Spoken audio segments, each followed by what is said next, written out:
Olá pessoal, Guilherme Lima, Evolve o Papo. Vamos bater um papinho hoje aí sobre a questão das emoções, né? Então, esse é um episódio, né, bem curtinho e eu vou falar sobre emoções. E eu gostaria de começar, né, diferenciando emoções e sentimentos, né?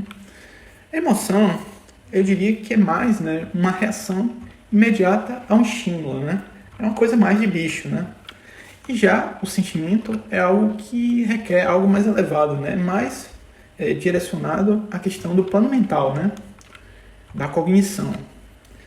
Então, eu gostaria de dizer, né, que Eric Berne, o criador da análise transacional, aborda, né, que só existem basicamente 5 emoções, né?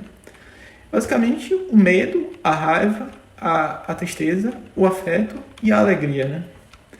Então, outros autores depois dele até chegaram a dizer que existiria, né, uma sexta emoção, que seria o sexo, mas isso não é de todos os autores, né? Então, você poderia, né, me questionar, mas será que a gente só tem mesmo 5 emoções, Guilherme?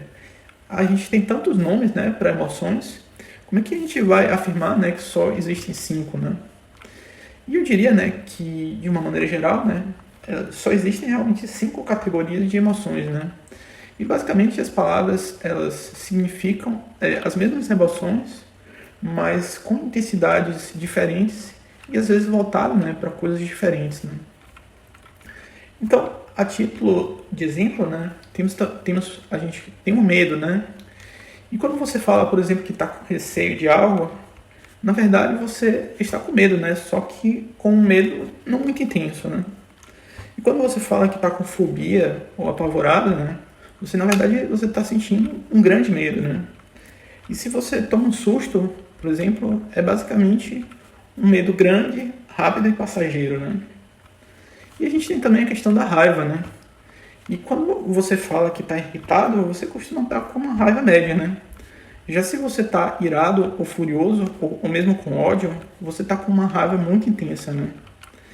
E existem, né, algumas palavras que são ambíguas, né? Por exemplo, a palavra ciúme, né? O ciúme pode ser tanto o medo, né, de perder a pessoa querida, né?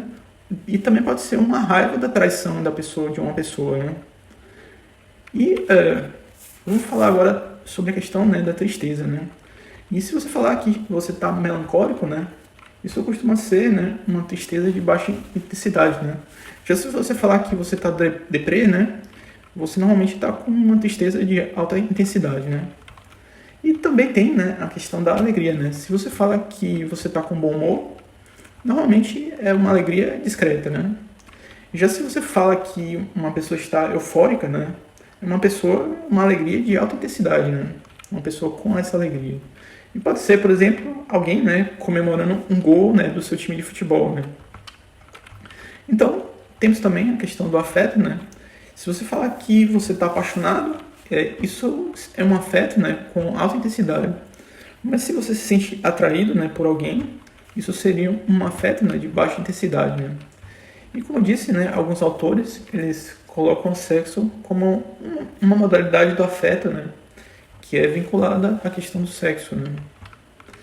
E de certa forma, né, conhecer essas 5 emoções básicas ajuda, né, traz autoconhecimento sobre as nossas manifestações, mais de bicho ainda, né? E abre a porta, né, para que a gente tenha, né, algum nível de domínio do nosso corpo de bicho, ou pelo menos uma consciência, né, daquilo que a gente sente e se essas emoções elas são adequadas ou não, né?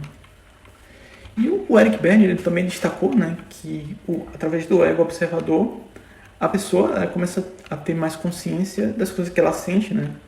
No primeiro momento a pessoa reconhece, né, aquilo que ela sente e no momento posterior, né, a pessoa avalia, né, a adequação da emoção e aí ela pode começar, né, a interferência consciente, né, da modificação, né, das próprias emoções, né? E expandindo, né, essas ideias de acordo com a Conscienciologia do professor Valdo Vieira, vem a ideia, né, de que a gente consiga aos poucos, né, dominar as emoções de bicho, transformando essas emoções em sentimentos elevados, né? E eu gostaria de mencionar, né, mais um conceito da Conscienciologia, a ideia do subcérebro abdominal, né? Sub significa abaixo, né? E abdômen é aproximadamente a região da barriga, né? No popular, o subcérebro abdominal pode ser, né, considerado um nome técnico, né, para a expressão popular pensar com a cabeça de baixo, né? Sendo que a proposta seria, né, superar esse subcérebro através, né, da manifestação com base, né, no plano mental, mais propriamente dito. E o próprio Eric Berne tem um estudo falando sobre emoções autênticas e inautênticas, que eu não vou entrar, né, nessa seara, nesse EP de hoje, mas futuramente, quem sabe, a gente possa abordar. Fica aí o registro, se você quiser se debruçar sobre isso, leia os livros da análise transacional, que eu diria que ajuda a gente bastante também, né? E gostaria, né, de finalizar esse episódio com a nossa clássica recomendação na arte, né, que, embora não seja, né, um modelo completo, né, acho que é um dos filmes que eu já vi que é o mais próximo daquilo que você chegou, né, para representar de maneira didática a questão das emoções, né. O filme em questão é o filme com o título Divertidamente, né, divertidamente separado, né, divertida e mente, que é basicamente uma animação, né, de 2015, que retrata, né, como uma pessoa retrata cada emoção, né, como um pequeno personagem dentro do corpo de uma menina de 11 anos que assume o controle em algumas horas específicas, né. E essa ideia, basicamente, eu diria que ajuda, né, as pessoas, ao menos, a reconhecerem as próprias emoções, né, que é interessante, né, para o desenvolvimento de uma inteligência emocional, né? Então, pessoal, isso que eu tinha para dizer hoje para vocês. Se você curtiu, dá o seu like aí, ajuda a gente bastante. Se você quiser comentar alguma coisa, comenta aí embaixo. E se quiser ajudar a gente, compartilha, né, que ajuda mais gente e ajuda a gente também, tá? Então, era isso que eu tinha para dizer hoje. Um grande abraço. Tchau, tchau.